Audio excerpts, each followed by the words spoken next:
这个酷似金城武的男人遇到了大麻烦，他面前的石头看似不大，却重达半吨，而且非常刁钻地卡住了他的手臂。突如其来的遭遇让他有点懵，反应过来后，他拼命地顶，拼命地撞，但石头纹丝不动。他蹬着石头想把手臂拉出来，但是手臂像是和石头长在了一起。这时他想起来大声呼救，希望有人能听到，可这里是人迹罕至的峡谷，峡谷外还是鸟不拉屎的戈壁。不过没关系，只要这里有信号就可以打电话求救。但是巧了，他带了一堆的数码产品，可偏偏就是没带手机。好吧，这不应该叫大麻烦，而是应该叫绝境。求救无望，只能自救。现在所有的东西都摆在面前，能用的工具只有这把折叠刀。折叠刀能做什么呢？可以试着削石头。都说水滴石穿，用折叠刀总比滴水快得多。就这么一直削到了晚上，却只是削掉一层表皮。渐渐的困意袭来，但是站着根本睡不着。他用绳索挂住上面的石头，另一端绑住自己的身体，这样就可以趴在石头上睡觉了。看吧，方法总比困难多。可是刚睡5分钟他就被冻醒，戈壁的昼夜温差就是这么大，他只好继续削石头，一直削到天亮。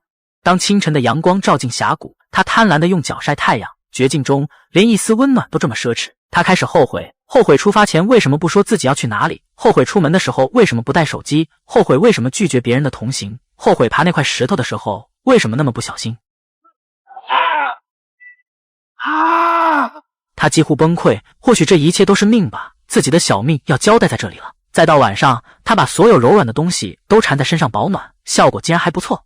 休息了一夜后，头脑变得清醒，于是他想到一个好主意。他利用绳索做了一组滑轮，按照高中物理的计算，自己的体重应该可以把石头拉起来。果然，即使面临困境，也别忘了休息。但无论他怎么努力，石头还是纹丝不动。原来绳子和锁扣之间的摩擦力太大了，理想的条件还是只存在书本上。他知道自己的时间不多了，决定他还能活多久的是水。虽然他一次只抿一小口，水还是快喝完了，可偏偏在昏昏沉沉的时候，水还洒到了地上。这下生命的倒计时又拨快了一圈。对死亡的恐惧让他想到了断臂求生。他用绳子绑紧手臂止血，然后用折叠刀狠割自己的手臂，但是只在皮肤上拉出几道浅痕。原来折叠刀的刀锋太钝了，最后的方法也不管用。于是他认命了，努力在睡梦里重温那些美好的回忆。突然一道惊雷把他劈醒，然后天降大雨，雨水很快汇集到峡谷。他贪婪地张开大嘴喝水，可很快水势越来越大，瞬间灌满了整个峡谷。就在他快要淹死的时候，洪水把手臂上的石头冲开了，接着他被冲出了峡谷，又顺利地游上岸。然后他开上车，一脚油门离开了这里。第一个来到的是前女友家，他敲开门，大声诉说着自己的懊悔，可女友却看不见他。原来这还是他的一个梦，梦醒之后是彻夜的无眠。第二天，他感受到了因缺水导致的心悸，那是死亡的倒计时。他拿出摄像机拍下自己的遗言：人之将死，悟到了很多。原来自己辜负了那么多的盛情与美意，现在才知道那些都多么值得珍惜。接下来他要和死神打个赌，钝刀狠狠地刺入手臂，很痛，那就再把止血带扎紧。他再次发力，但是刀子却被骨头挡住，刀锋再也没办法前进分毫，骨头像是一道天堑，隔绝了他最后生的希望。到了晚上，他开始出现幻觉，总觉得身后有人在喊他，于是他拿起相机对着身后按下快门。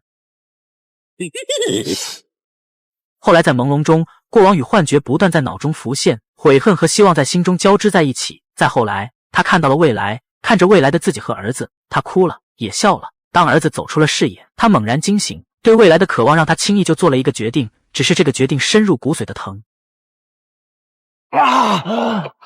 他生生折断了第一根骨头，接下来是第二根。剧烈的疼痛让他疯狂大叫，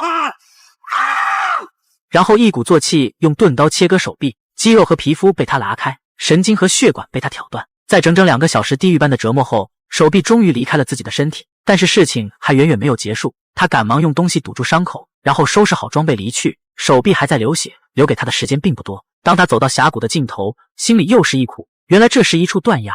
不过天无绝人之路，他发现了前人留下的登山钉。接着他成功所降到了地面，在下面的脏水潭里一阵牛饮，喝得发撑之后，还把水瓶装满，因为接下来还有很长的戈壁要走。他在烈日下前行，汗水夹杂着血水不断滴淌。终于他看到了人影，于是他大声呼救，他们朝他跑来。他很困，但还是不敢睡，一直强打着精神，直到救援直升机赶来。这一刻他知道自己终于得救了。